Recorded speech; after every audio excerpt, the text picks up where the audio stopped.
अहिल्यानगरात banner वाद पेटला, आंदोलनानंतर मोठा निर्णय।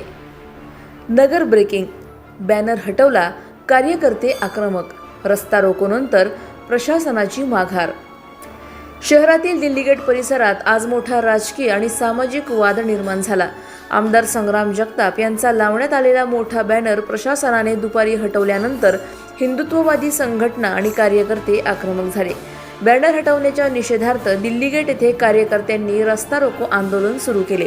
यावेळी आंदोलनकर्त्यांनी जोरदार घोषणाबाजी करत प्रशासनाविरोधात संताप व्यक्त केला। बॅनर पुन्हा पूर्ववत लावण्यात यावा अशी मागणी करत कार्यकर्त्यांनी आंदोलन अधिक तीव्र केले। परिसरात काही काळ तणावाचे वातावरण निर्माण झाले होते। वाहतुकीवरही परिणाम झाल्याचे पाहायला मिळाले। वाढता जनआक्रोश आणि आंदोलनाचा दबाव लक्षात घेऊन प्रशासनाने परिस्थिती नियंत्रणात आणण्यासाठी चर्चा सुरू केली।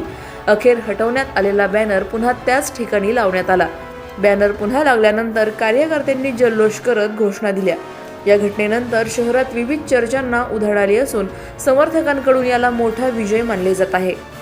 दिल्ली गेट परिसरातील या घडामोडींमुळे राजकीय वातावरण तापले असून आगामी काळात या प्रकरणावर कोणती भूमिका घेतली जाते याकडे सर्वांचे लक्ष लागले आहे। अधिक माहितीसाठी स्टार इंडिया 1 न्यूज पाहत रहा। चॅनलला सबस्क्राइब करा आणि अशाच अपडेट्ससाठी बेल आयकॉन दाबा।